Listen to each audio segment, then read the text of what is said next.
Ya, Assalamualaikum warahmatullahi wabarakatuh. Selamat malam semuanya. Waalaikumsalam. Waalaikumsalam warahmatullahi wabarakatuh. Ya, baik, alhamdulillahirabbil alamin. Malam hari ini kita bisa berkumpul untuk perkuliahan rekayasa perangkat lunak ya. Dan hari ini di pertemuan 12 materi kita adalah kelas diagram. Nanti saya akan paparkan dulu materinya, baru kita masuk sesi tanya jawab. Setelah sesi tanya jawab selesai, mungkin kita akan bahas tugas yang kemarin ya. Tugas yang kemarin sudah diberikan tentang sequence. Lalu nanti akan dilanjutkan lagi ke kelas diagram. Baik, saya share screen dulu.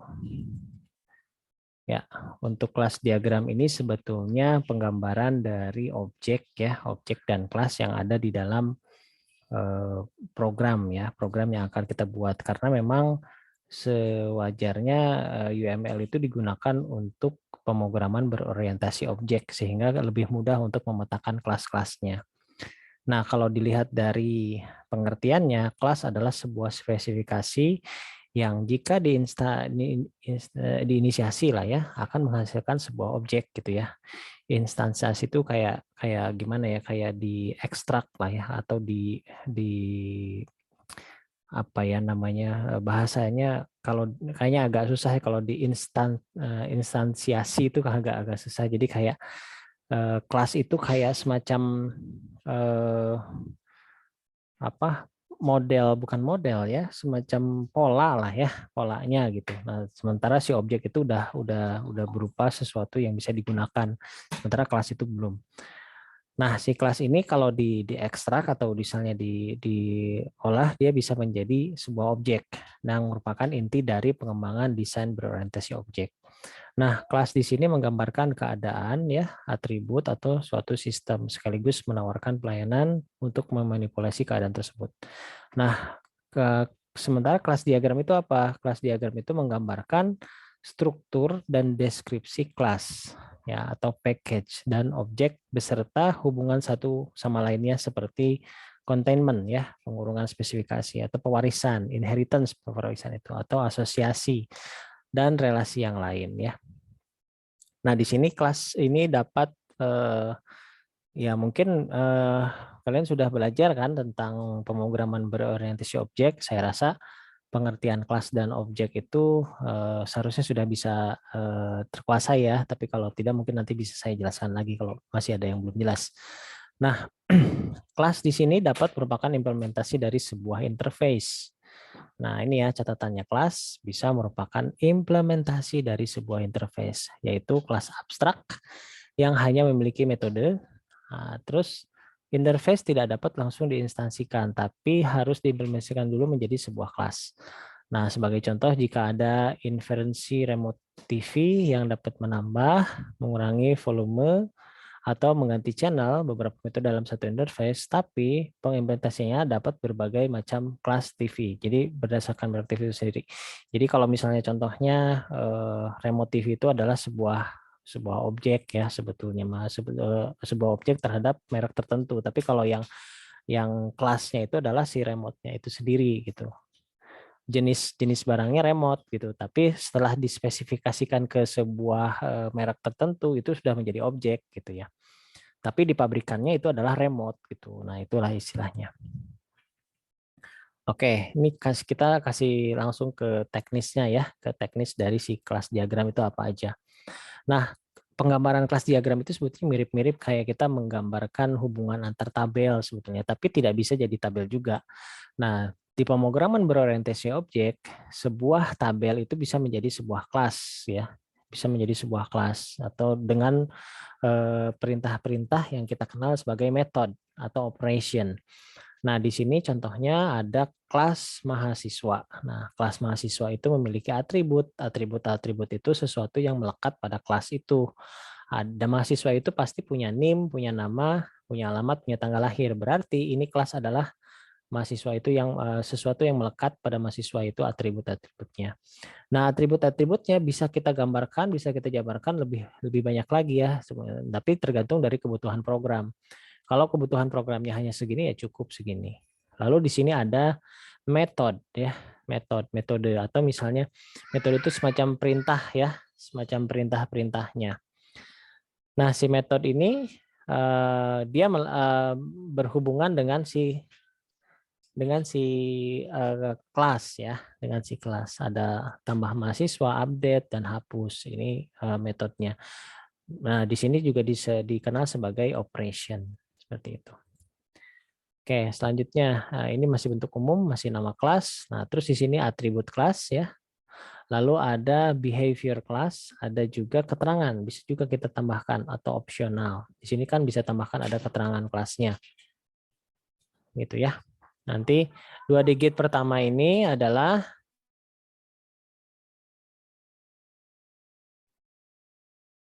di 2 digit ini adalah semacam keterangan lah ya. Sini semacam keterangan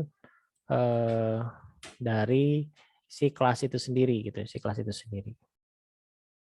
Oke, nah selanjutnya kita contoh ke hubungan antar kelas ya, hubungan antar kelas.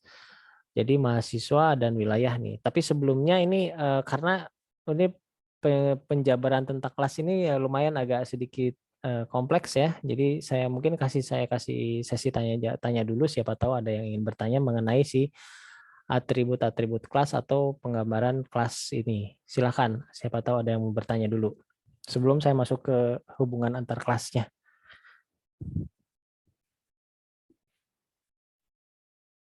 Oke, ada yang ingin bertanya? Atau saya lanjutkan, silakan.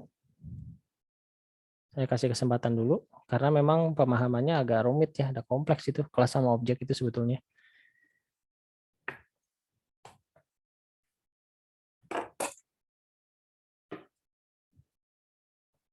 Pak. Ya, bagaimana? Silakan. Jadi itu kelasnya itu kayak bukan kegiatan ya, Pak? Bukan. Kalau kegiatannya sih metodenya. Metodenya itu jadi kegiatan gitu. Oh, jadi disatuin begitu, Pak? Nggak disatuin ya, gini ya misalnya gini. Kita punya misalnya ada benda ya, benda lah kita saya ambil contohnya benda lah ya. Nah, benda itu misalnya sebuah kursi gitu ya, kursi.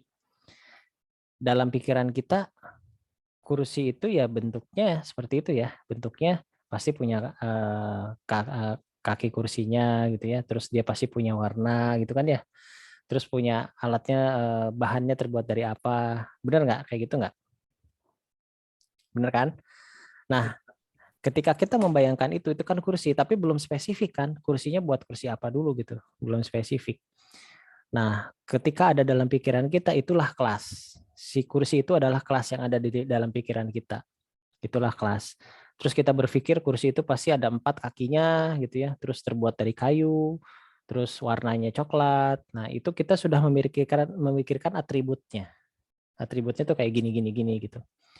Nah, terus kursi itu bisa dipindahkan. Terus kursi itu bisa dicat ulang. Nah, terus kursi itu bisa diduduki. Nah, itu sudah berpikiran tentang behaviornya atau si metodenya.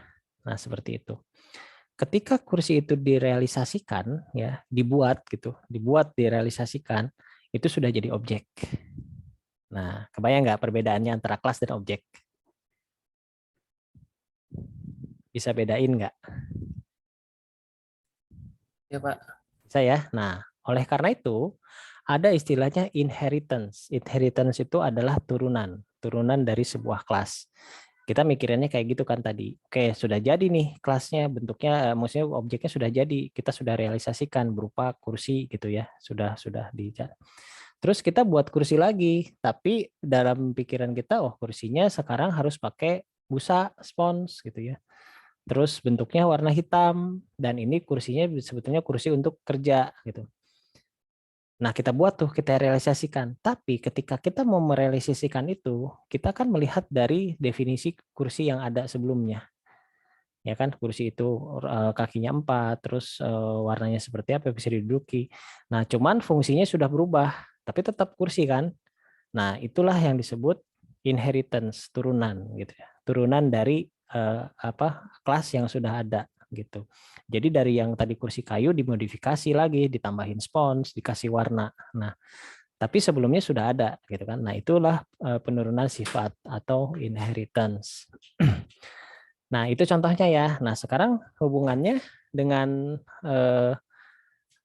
aplikasi itu apa? Nah, dalam aplikasi itu kan pasti ada yang berhubungan dengan si database, yang berhubungan dengan si behavior aktor ya, aktornya. Nah, kita bisa ciptakan itu. Kita bisa ciptakan si kelasnya tersebut.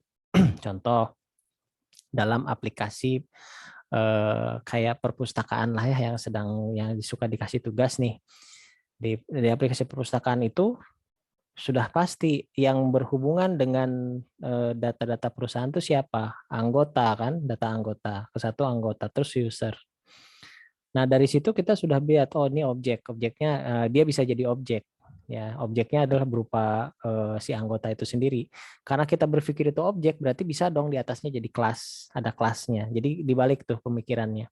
Yang tadinya oh ini objeknya ada, terus dinaikkan menjadi kelas. Nah, berpikirlah kita kelasnya apa nih? Kelas anggota. Kelas anggota itu apa? Berarti kita bayangkan kan anggota ini pasti manusia gitu. Manusia itu pasti punya nama gitu kan. Pasti punya nomor anggota kalau di sini sebagai anggota. Nah, sudah kita mulai memikirkan atribut-atributnya. Lalu si kelas ini, si kelas anggota ini bisa melakukan penambahan data misalnya ya, penambahan data atau hapus data atau update data gitu. Update data tuh ya misalnya perubahan alamat, perubahan nomor telepon seperti itu. Nah, itu sudah mulai berpikir tentang behavior kelasnya atau berpikir tentang si apa namanya? Metodenya. Nah, seperti itu ya contohnya. Kira-kira bisa dipahami nggak? Pak cukup paham Pak. Oke, kita Tapi lanjut ya. untuk Gimana? keterangan Pak itu boleh kosong Pak. Boleh, karena di sini sifatnya opsional, option ya, tambahan gitu ya, tambahan. Jadi yang penting ini yang tiga ini nih, yang tiga ini. Karena nggak mungkin satu kelas itu tidak memiliki metode gitu ya, pasti ada metodenya. Paling tidak untuk menambah datanya kan ya, menambah data, update gitu. Kalau hapus itu opsional juga sebetulnya, tidak semua kelas itu harus dihapus sih. Maksudnya tidak semua atribut yang di sini bisa dihapus ya, seperti itu. Oke, kita lanjut ya, atau ada lagi yang tanyakan? Oke, kita lanjut ya. Sepertinya tidak ada. Nah, nanti kalau misalnya masih ada yang kurang jelas, silahkan ditanyakan lagi. Ya, kita masuk ke hubungan antar kelas. Jadi satu kelas dengan kelas yang lain itu bisa saling berhubungan atau bisa saling istilahnya berinteraksi. Nah, ini mirip-mirip dengan kardinalitas ya. Kardinalitas pada tabel mirip ya, tidak sama karena kelas diagram dengan IRD itu suatu hal yang berbeda gitu. Kalau IRD itu benar-benar menggambarkan hubungan antar tabel, tapi kalau kelas itu menggambarkan hubungan antar kelas. Di sini terlihat ada metode gitu, ada metode-metodenya. Namun di sini juga mirip ya, ada bintang satu titik bintang satu itu ada artinya mahasiswa itu apa gitu ya. Nah, seperti itu. Kita kasih di sini ada listnya hubungannya apa saja. Nah, kalau 0 ke 1 itu aja artinya adalah kosong atau 1 ya. Kalau 0 ke banyak artinya lebih dari sama dengan apa bisa lebih dari sama dengan 0 atau bisa 0 gitu ya. Nah, terus ada 0 ke n ya. Ini adalah lebih dari sama dengan n di mana n lebih dari 1 kayak gitu. Nah, jadi misalnya 0 sampai 3 gitu ya. Nah, berarti kan range-nya isinya tuh 0 sampai 3 gitu. Nah, terus ini 1 berarti hanya 1. Nah, terus ini hanya 1. Ini maksudnya apa sih gitu. Oke. Ya kan? Ini 1 0 ke 1. Sekarang 1 atau kosong. Sekarang kita lihat contoh di sini. Ini 1 ke bintang. Berarti di sini artinya apa? 1 ke bintang lebih dari sama dengan 1 gitu. Jadi datanya bisa lebih dari 1, tapi minimal datanya adalah 1 gitu ya. Minimal datanya adalah 1. Terus di sini pasti cuma 1 datanya. Ini cuma 1 datanya gitu ya. Di sini cuma 1. Kalau di sini banyak. Data apa yang 1? Artinya yang bisa berhubungan dari sini ke sini. Gitu. Maksudnya apa? Kita lihat dari sudut pandang di sini. Apa yang satu, apa yang banyak di sini? Kalau misalnya di sini wilayah, ya wilayah itu menandakan si mahasiswa itu berada di wilayah apa gitu ya. Sini ada kode pos dan nama wilayah gitu. Berarti di sini adalah list dari kode pos. List dari kode pos itu yang tidak mungkin ada duplikasi. Benar nggak? Tidak mungkin ada duplikasi. Nah, berarti si data di sini pasti cuma satu. Nah, itu artinya ya, satu di sini itu berarti tidak ada duplikasi di sini. Sementara di sini banyak. Banyaknya apa? Ada duplikasi. Duplikasi apa? Ya, duplikasi nggak mungkin NIM duplikasi kan. Yang diduplikasi itu adalah data yang ada di sini. Apa? Data kode pos. Otomatis di sini nanti bakal ada terkait itu ada data kode pos yang isinya bisa duplikasi. Gitu. Isinya bisa banyak. Artinya satu data kode pos itu bisa digunakan oleh banyak mahasiswa gitu ya. Nah, balik lagi, banyak dari kode data pos ini berasal dari satu data kode pos. Oke, saya pelan-pelan. Sampai sini paham nggak kira-kira yang dimaksud? Mirip ya, mirip kardinalitas kan? Kayak di database ya, kardinalitas. Ya, gimana? Silakan. Yang mau bertanya?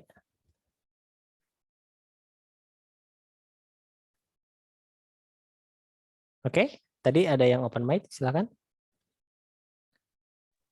Itu yang bintangnya maksudnya buat apa ya, Pak? Banyak, kebanyak. One-to-one. Ya, Oh, seperti itu. one to one, Oke. tapi bukan one to many ya. Beda kalau one to many itu istilah dari kardinalitas di IRD. IRD. Nah, Iya, Pak. gitu. Kalau ini di Oke. kelas diagram. Kalau kelas diagram itu akibatnya di kelas diagram itu rules-nya agak sedikit banyak. Ya, ada 0 ke 1. Jadi data minimal adalah 0. Artinya tidak ada sama sekali gitu ya. Nah, kalau ini hanya satu berarti pasti ada gitu datanya. Nggak mungkin 0 gitu. Terus apa namanya? 1 ke N, N-nya itu bisa banyak juga. N-nya itu ditentukan biasanya 1 ke berapa. Karena untuk menentukan banyak itu pakai bintang. Kayak tadi ya, 1 ke banyak berarti lebih dari 1 lah. Atau 0 ke bintang. Nah, ini berarti kan minimalnya dia bisa kosong si tabel tersebut ya. Kalau misalnya kita ngomong masalah tabel atau si kelas tersebut, atau bisa jadi tidak apa bisa jadi banyak sekali kayak gitu, 0 ke banyak. Nah, di sini apa namanya? Sebetulnya kalau kita ambil dari apa dari kesimpulan ini sebetulnya mirip-mirip sekali dengan si kardinalitas. Satu ke banyak, one to many, one to one gitu ya, many to many.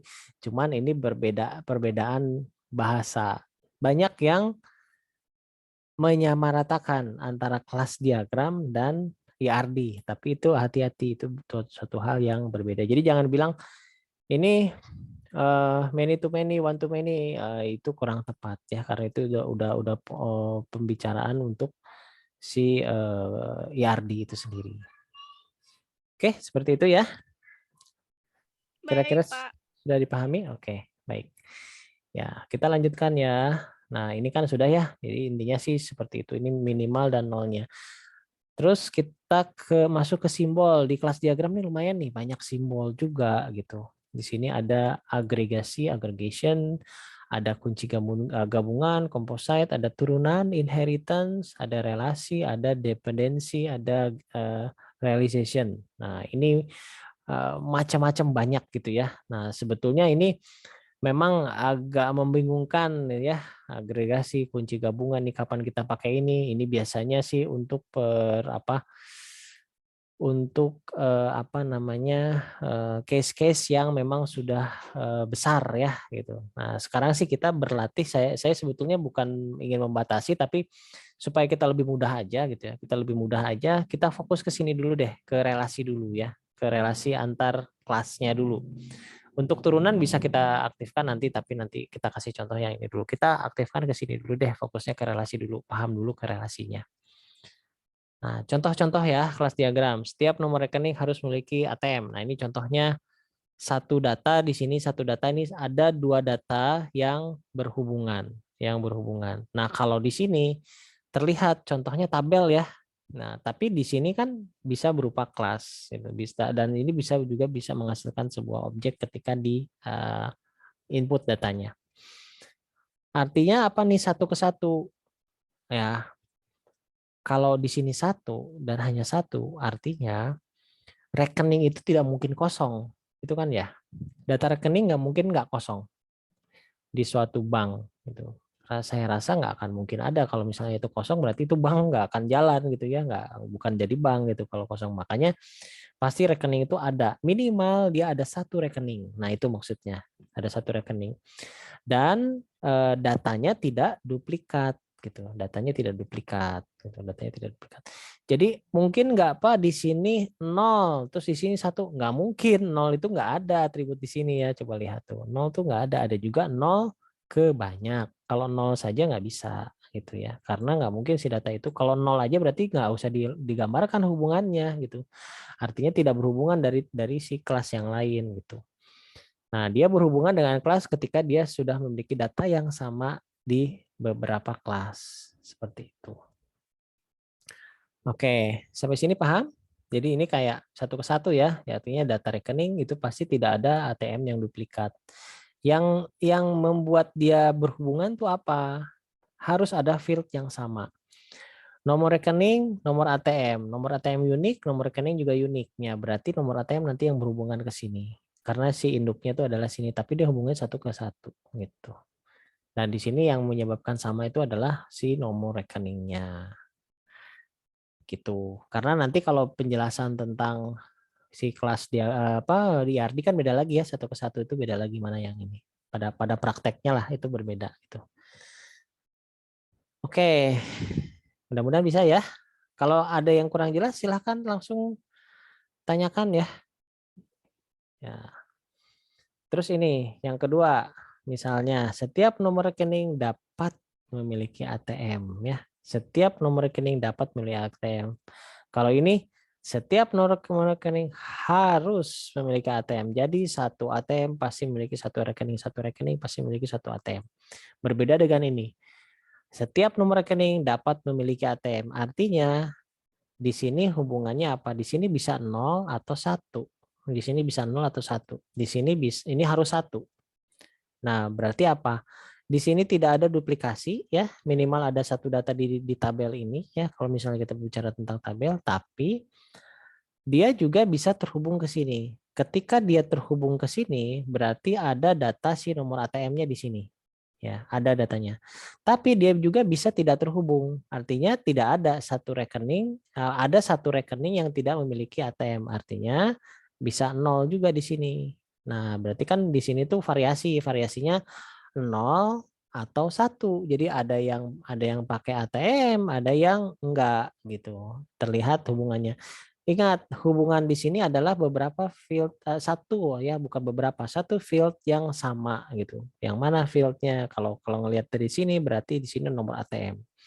Nah, ketika di eh, apa namanya IRD itu tidak bisa dijelaskan seperti ini. IRD itu pasti one to many to many, ya, atau one to one gitu. Kalau ini kan minimal 0 maksimal 1 bisa lebih terjelaskan gitu kalau di kelas diagram. Oke, sama sini paham nggak untuk contoh ini? Bisa dipahami nggak? Atau masih bingung? Silahkan tanyakan.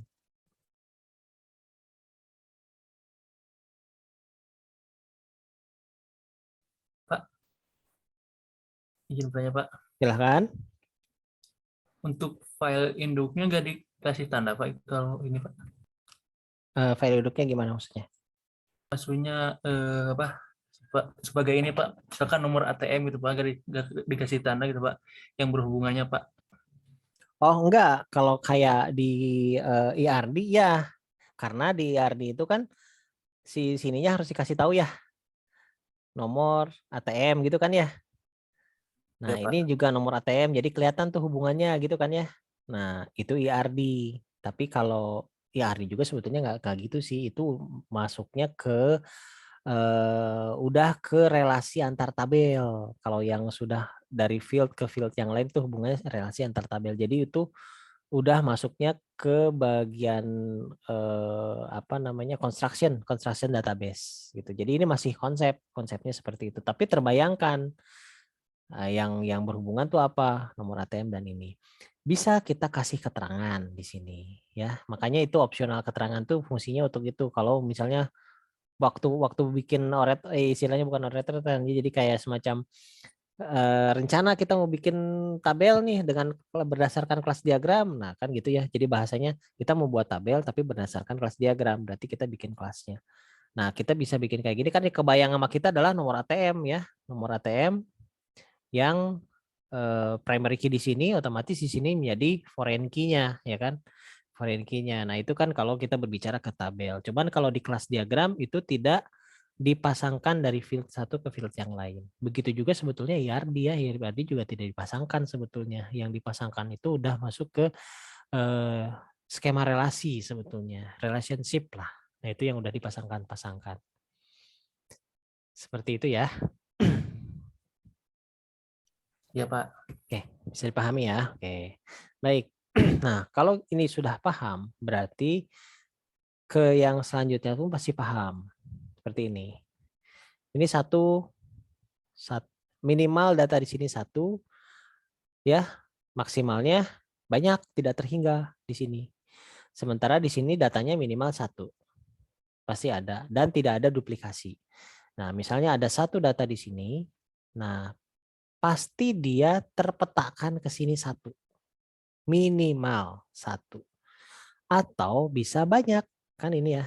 1 ke banyak atau bisa banyak. Jumlahnya banyaknya apa? Tidak terhingga. Makanya bintang di sini. Tapi kalau jumlahnya terhingga berarti harus dipetakan lagi berapa nih 1 ke 3, berarti dia cuma bisa bikin 3 kali. Gitu. Itu bisa saja terjadi gitu. Ya, misalnya si dosen ini kita ngambil dari hanya 3 daerah gitu, tidak lebih dari 3 daerah. Berarti si kode posnya pasti dia tidak lebih dari 3. Nah, seperti itu bisa bikin seperti itu. Ya. Terus begitu juga yang ini ya. Yang ini itu ada satu dosen tidak harus terdata di satu wilayah gitu ya. Sedangkan wilayah tersebut bisa saja memiliki banyak dosen, 0 ke banyak. Artinya si data dosen ini tidak perlu ada opsional pengisian si kode pos itu. Bisa diisi, bisa tidak gitu. Contohnya kayak gitu. Oke, sekarang kita masuk ke yang tadi kan udah gampang ya. Nah, sekarang kita masuk ke many to many association. Hubungan banyak ke banyak. Nah, hubungan banyak ke banyak ini juga sama mirip sekali dengan apa namanya? IRD ya, tapi jangan sampai terkecoh ya antara IRD atau apa. Nah, ini many to many dari mana? Many to many dari dosen ke mata kuliah. Satu dosen bisa mengampu beberapa mata kuliah. Begitu kan ya? Begitu juga sebaliknya. Satu mata kuliah bisa diampu oleh beberapa dosen. Ketika misalnya mata kuliah itu harus tim teaching, misalnya kelas pagi, kelas malam itu kan beda ya. Dosennya juga bisa beda gitu. Jadi itu yang menyebabkan banyak ke banyak. Nah, sementara yang menjadi perantara antara si dosen dan mata kuliah itu adalah sebuah kelas jadwal, atau kalau di tabel ya tabel jadwal. Di tabel jadwal ini yang akan memetakan ke sini. Nah, ini penggambaran kelas. Nah, kalau di dalam penggambaran asosiasi seperti ini dihindari ya, hindari penggunaan asosiasi garis terputus-putus ya, karena memerlukan analisa ulang. Kalau yang tadi ya. Jadi kalau ini kan lumayan nih, garis putus-putus ada di sini. Nah, sehingga untuk lebih mempermudah juga kita bisa menggambarkannya seperti ini. Kalau yang tadi juga tidak salah sebetulnya, bisa seperti ini. Cuman memang agak sedikit membingungkan karena nanti ini tuh fungsinya apa. Jadi harus ada analisis ulang sehingga bisa digambarkan dengan cara seperti ini ya.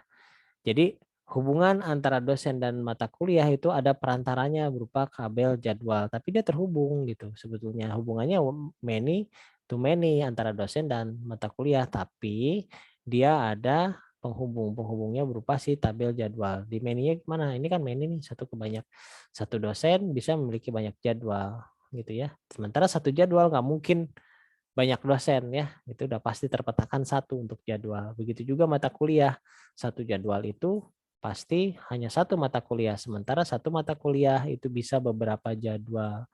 Nah, ini yang menghubungkannya untuk si kelas diagram.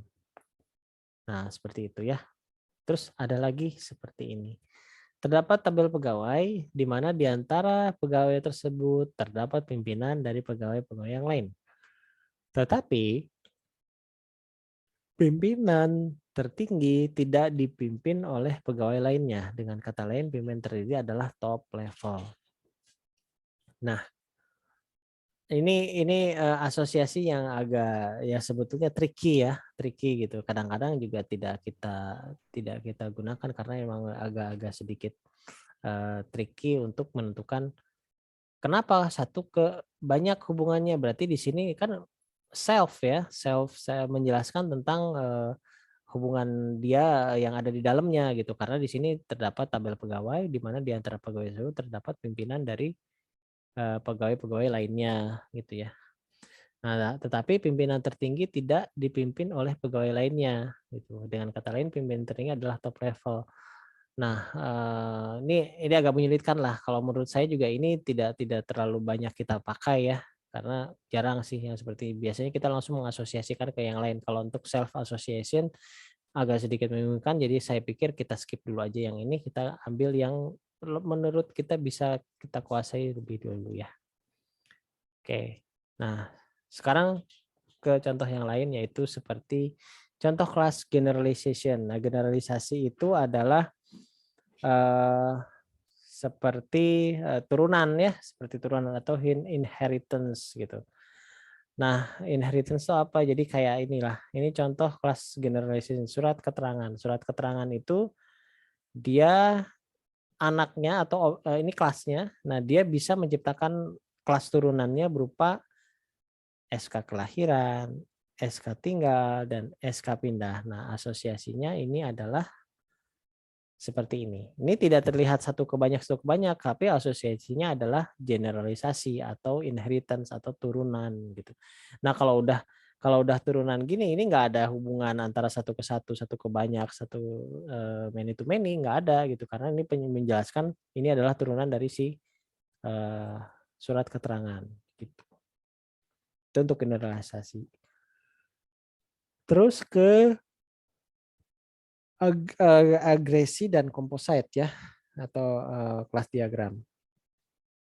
Composite merupakan gabungan yang tidak terpisahkan dari kelas lainnya, sedangkan agresi merupakan gabungan tapi tidak mutlak ya. Nah, misalnya ini pelanggan ya, pelanggan, nomor pelanggan, nama daftar. Pelanggan PLN, di sini ada pelanggan, di sini juga ada nomor PLN, nama daftar pelanggan. Nomor telepon, nama, tanggal. Ini sama kan? Secara struktur kan sama. Nomor, nama, tanggal. Nomor, nama, tanggal. Nomor, nama, tanggal. Tapi dia beda. Gitu. Tapi dia beda. Sehingga bisa melihat apa hubungannya tuh apa ya namanya? Bisa jadi si pelanggan ini ya berlangganan PLN tapi tidak berlangganan Telkom. Nah, atau bisa keduanya. Ya. Atau bisa juga hanya salah satu, Telkom aja atau PLN seperti itu. Atau tidak sama sekali. Ya, tidak sama sekali. Ya, tidak sama sekali ini nanti hubungannya seperti itu. Nah, itu ya. Jadi untuk kelas saya rasa sampai sini aja ya. Kalau kita bahas lagi yang tadi tuh yang ini yang ini lumayan nih. Makin pusing nanti. Yang jelas ini aja dulu. Bisa menggambarkan hubungan antar kelasnya ini sudah cukup baik ya, sudah cukup bagus. Karena kenapa cukup bagus di sini bisa kita kembangkan lagi ke relasi antar tabel, relationship lah. Nah, di mana relationship itu digunakan pada tahap construction. Oke, baik. Itu saja mungkin materi untuk malam hari ini silahkan yang mau bertanya mengenai materinya, apabila kurang jelas silahkan.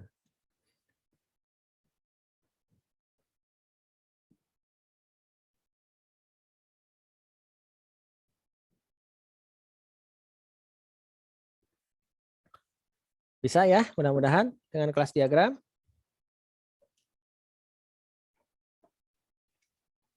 Bisa Pak, mudah-mudahan.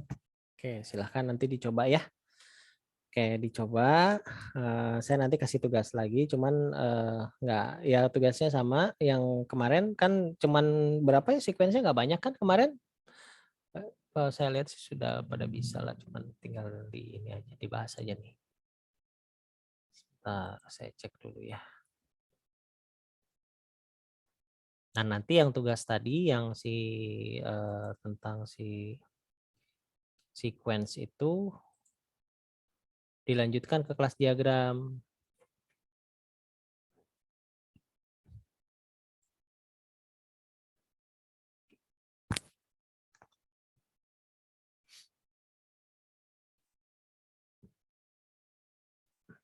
Ya, ini kalau saya lihat sih sudah mulai pada bagus ya.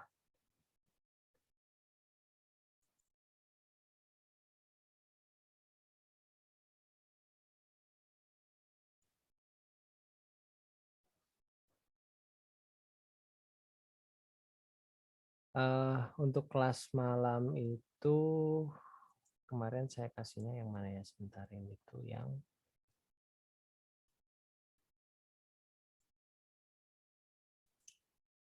C tugasnya. Login ya, login, pengembalian buku sama perhitungan denda gitu ya. Perhitungan denda berarti ini kan kebayang nggak sih kelasnya apa aja ya? Nanti silakan ini aja lagi yang login, login, pengembalian buku sama denda itu pasti ada hubungannya, kelasnya apa saja yang berhubungan dengan kelas ini lagi. Nanti tugasnya itu paling sebentar saya share ya. Saya share screen dulu. Nah, ini kan ya tugasnya kan yang ini ya, yang login, pengembalian buku. Di sini yang udah masuk nih ada 25 orang, yang assign ada 17 belum masuk, masih ada yang terlambat. Nah, di sini dari use case ini nggak usah semuanya, jadi dibuka yang itu aja, login, pengembalian sama perhitungan buku. Nah, nanti pembuatan kelasnya juga sama, kelasnya kira-kira yang berhubungan dengan login itu apa, kelas apa yang berhubungan dengan login, atau ada objek yang berhubungan dengan login. Otomatis kan kalau login itu berhubungannya dengan orang ya, dengan user ya, berarti ya itu salah satu kelasnya. Terus pengembalian buku nanti hubungannya dengan apa ya, berarti dengan hubungannya dengan buku kan ya, ada berarti kelas bukunya. Nah, denda itu ada hubungannya dengan apa gitu, hubungannya dengan pembayaran, berarti kita bisa tulis aja si kelas itu menjadi kelas denda. Nah, tinggal kita atur hubungannya satu sama lainnya seperti apa. Nah, itu udah saya kasih kisi-kisinya ya, tapi silahkan coba dulu gitu ya, silahkan coba tuh, coba dulu untuk si kelasnya seperti apa. Sekarang saya akan bahas untuk si sequence-nya ya, sequence-nya seperti apa untuk login, pengembalian buku, dan apa namanya, ini ya, pengembalian buku dan perhitungan denda, karena ini extend. Oke, ini extend. Login juga. Oke, berarti kalau login, sebentar saya buka.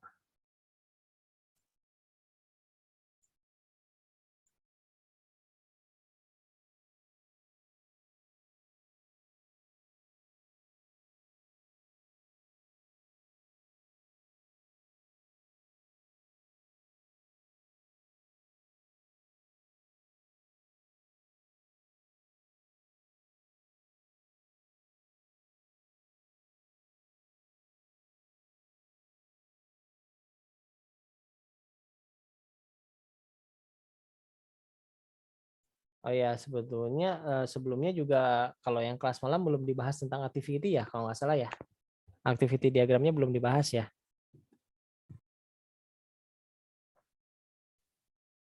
Belum Pak. Belum ya. Belum, Oke, berarti kita bahas activity dulu sebelum nanti ke sequence.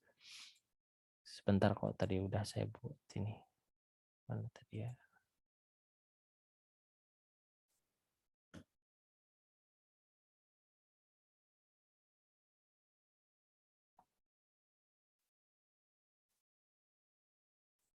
Oke, sudah terlihat ya ininya, activity-nya.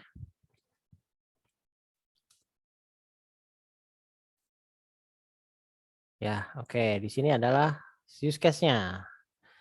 Nah, setiap use case ini kita bisa menjelaskan activity-nya dari mulai register, login, kelola data buku, peminjaman, sama pengembalian buku ya. Pengambilan buku, perhitungan denda, dan ini terakhir adalah si logout.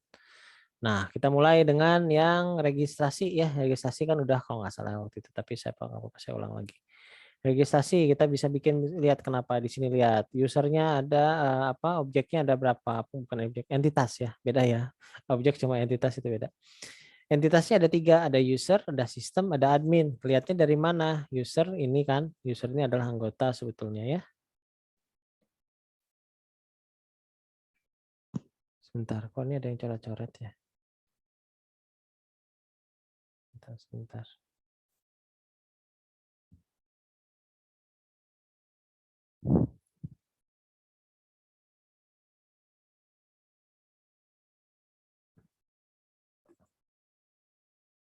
Oke, ya.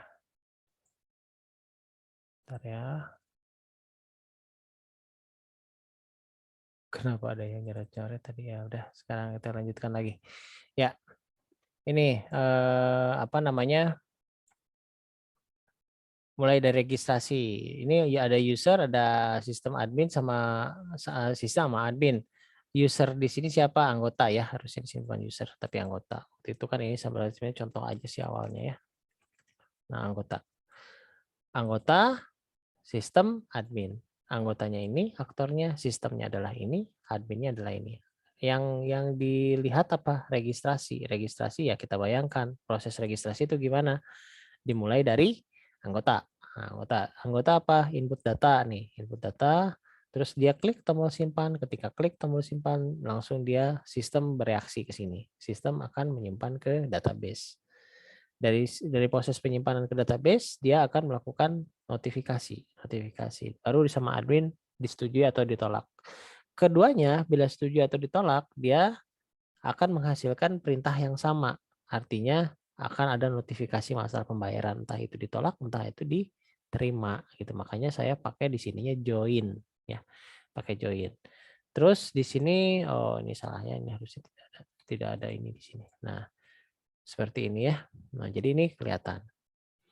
Baru di sini nanti dari input pendaftar udah ini kan udah selesai untuk si pendaftarannya udah selesai, entah itu hasilnya ditolak atau disetujui. Kalau memang notes ya, catatan ya, kalau logika pendaftarannya seperti ini, karena bisa saja logikanya tidak seperti ini, bisa saja tidak harus ada yang namanya persetujuan dari admin, bisa saja langsung mendaftar, itu bebas ya, tergantung dari pola pikir si programmernya. Kemudian ke proses kelola data buku.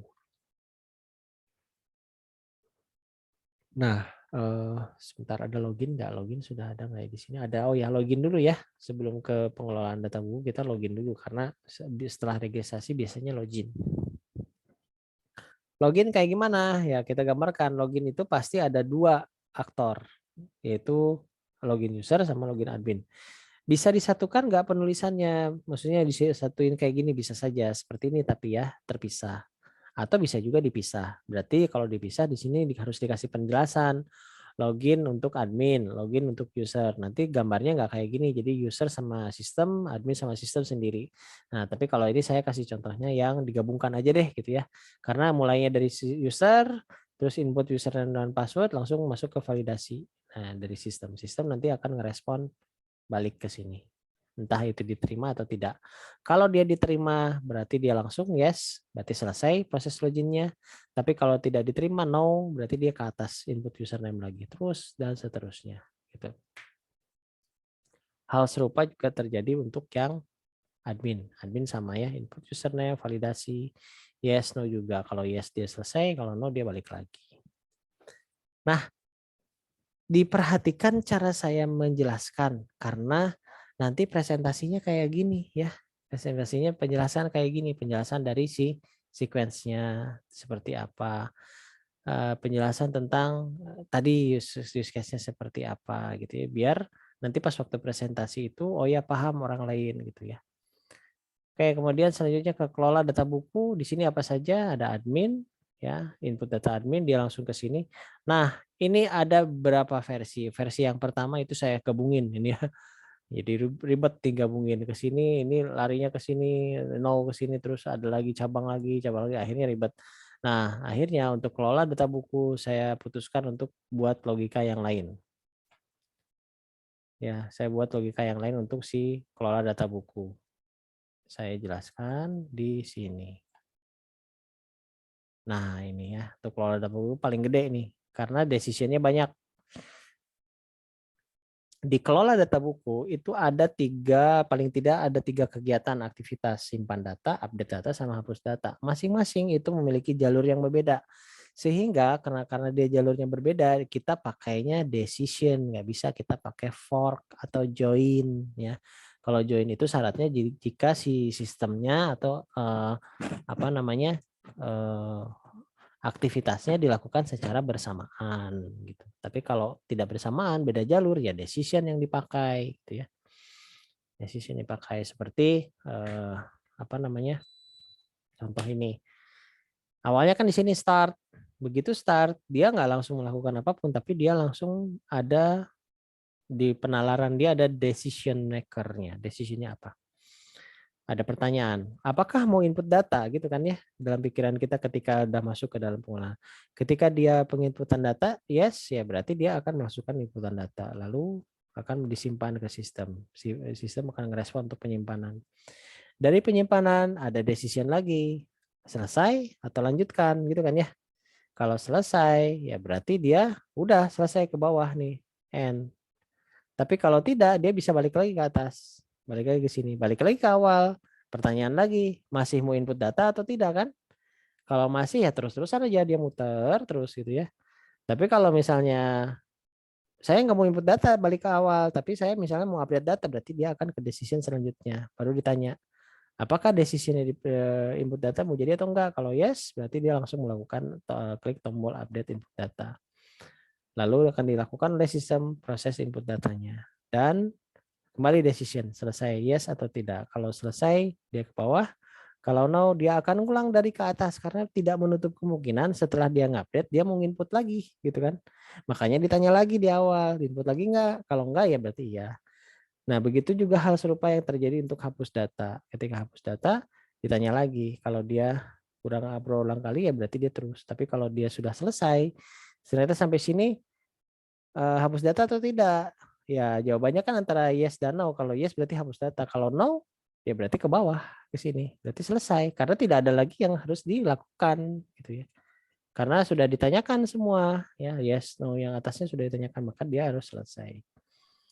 Baik, sampai sini ada pertanyaan? Apa mudah dipahami untuk contohnya?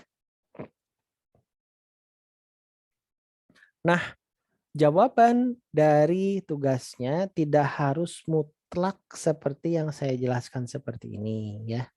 Tapi logikanya benar gitu ya. Kalau logikanya benar ya udah benar saya benerin. Tapi kalau logikanya nggak nyambung ya nggak bisa gitu ya. Nggak bisa berarti kurang paham untuk menjelaskan si hubungan aktivitas setiap elemennya ya, itu yang harus perlu dipelajari. Oke, sampai sini ada yang ditanyakan tentang activity diagram? Silahkan. Sebelum lanjut. Lanjut dulu, Pak. Lanjut dulu ya. Ini paham ya, mudah-mudahan ya. Oke. Insya Allah, Pak. Ya, udah. Oke, selanjutnya ke mana? Ke pinjam buku. Pinjam buku sama logika kita apa sih pinjam buku tuh apa aja gitu ya. Yang pinjam buku itu kan berarti di sini mana ya? Ini dia. Nah, dia tidak banyak ya, tapi ada interaksi dengan admin. Kenapa? Kita lihat aja di sini. Pinjam buku itu ada interaksi dari user dan admin. Admin itu berarti respon. Yang ngasih karena dia posisinya di sini berarti dia yang ngasih ininya, apa namanya? Yang ngasih inisiasi awal, baru direspon oleh admin. Direspon oleh admin, nah kita bisa lihat gambarkan di sini. Misalnya peminjaman buku. mulai dari user. Klik tombol cari data, kan biasanya kalau di online, ini kan ceritanya kan perpustakaan online kan, dia akan mencari dulu kan datanya. Setelah ada, nah proses pencarian buku oleh sistem dicari. Jika sampai sini langsung pertanyaan apakah ditemukan atau tidak. Kalau tidak ditemukan dia akan nyari lagi terus dan seterusnya. Tapi kalau ditemukan ya berarti dia langsung buku ditemukan nih. Terjadi catatannya. Lalu apa yang dilakukan? Yang dilakukannya adalah booking bukunya supaya tidak dipinjam orang. Booking bukunya ke sistem, ya proses booking buku, lalu ada notifikasi oleh ke admin. Jadi admin pun akan kunci. Ya akan mengunci bahwa oke buku ini akan ada yang pinjam. Mungkin dikasih waktu ya. Nah itu tergantung dari sistem kita. Apakah dikasih waktunya setengah jam atau misalnya 2 jam untuk bisa mengambil buku itu sendiri. Kalau lewat misalnya udah jadi hangus, bisa aja kayak gitu. Nah tergantung dari kebijakan. Nah itulah yang dijelaskan di kebutuhan non fungsional sebetulnya untuk sebuah software engineering. Nah itu ya untuk yang pinjam buku. Pinjam buku saya rasa seperti ini. Ini logikanya lah.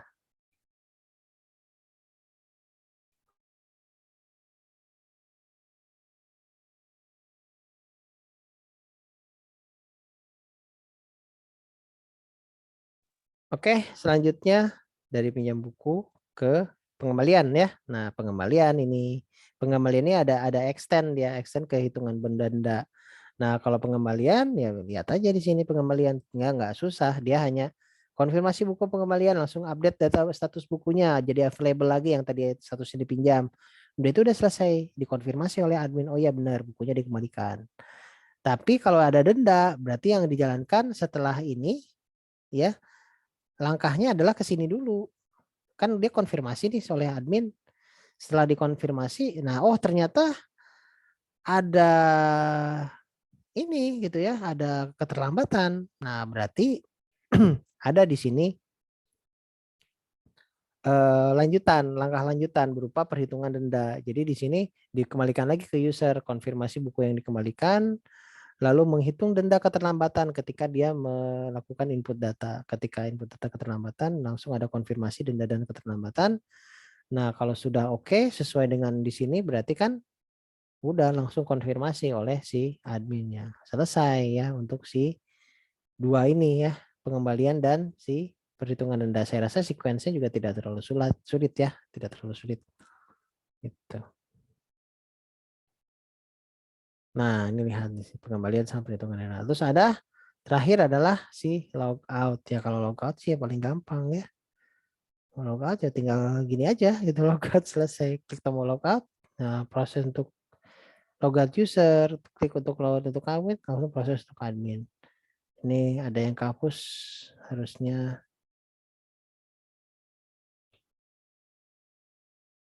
Nah, harusnya gini ya.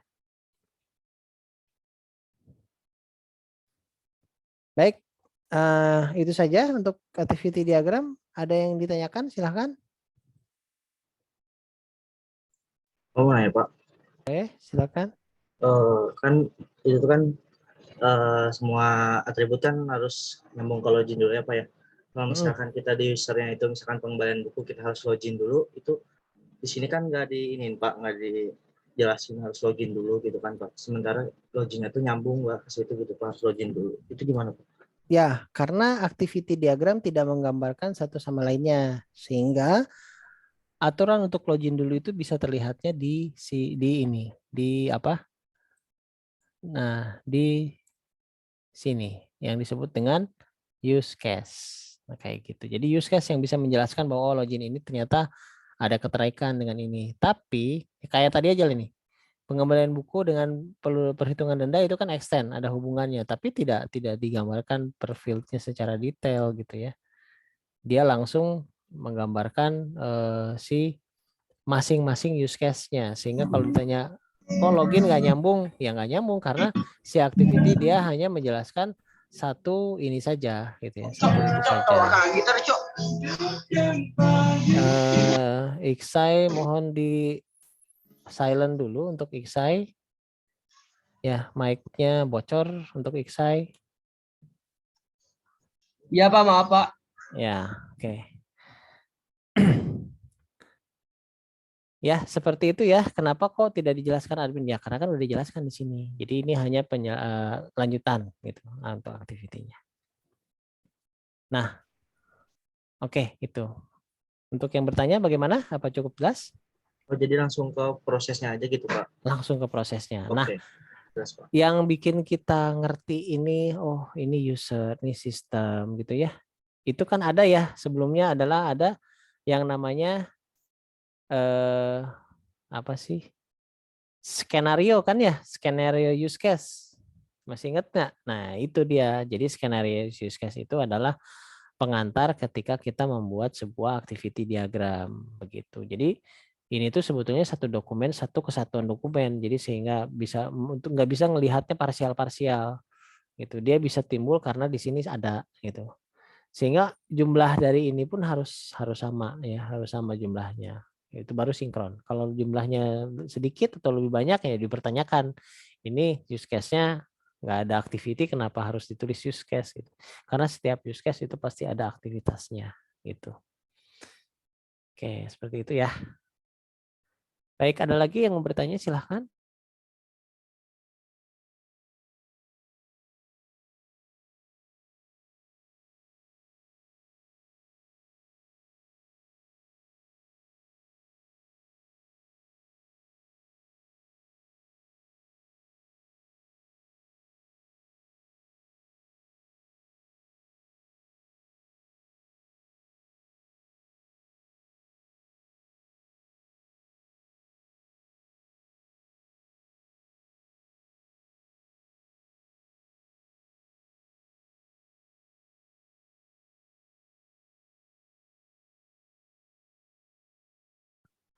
Cukup jelas ya untuk activity ya.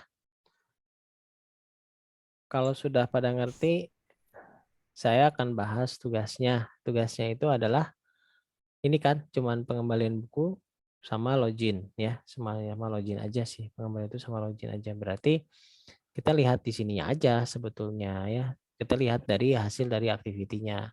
Kalau login apa aktivitinya?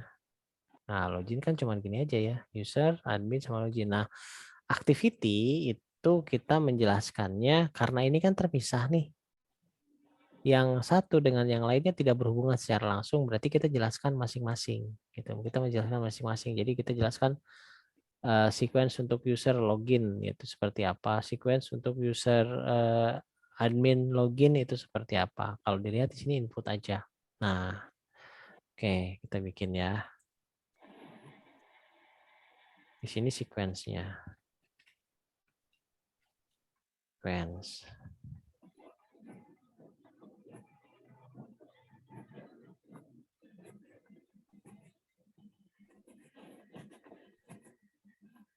Di sini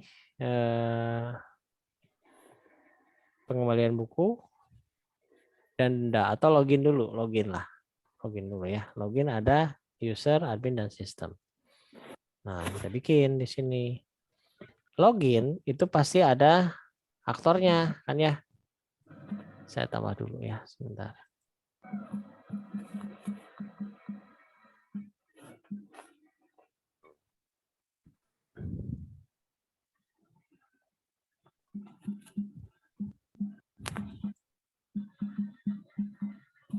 Siapa ya yang bocor ya?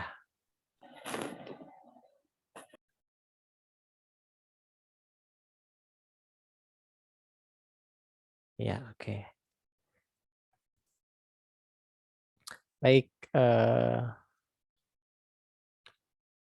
Nah, kita jelaskan dulu dalam pengembalian buku itu ada unsur apa aja ya.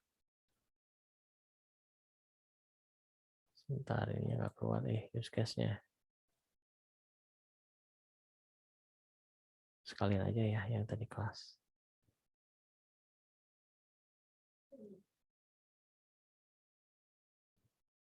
Use case.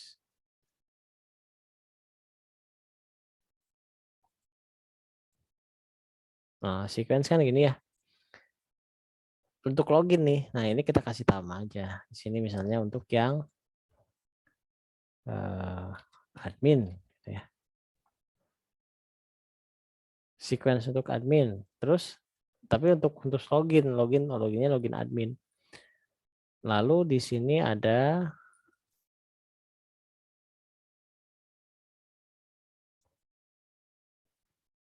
ada timeline di sini.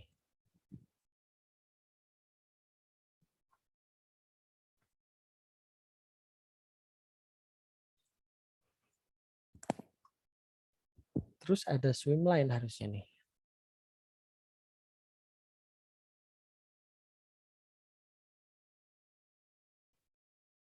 Adanya di ini.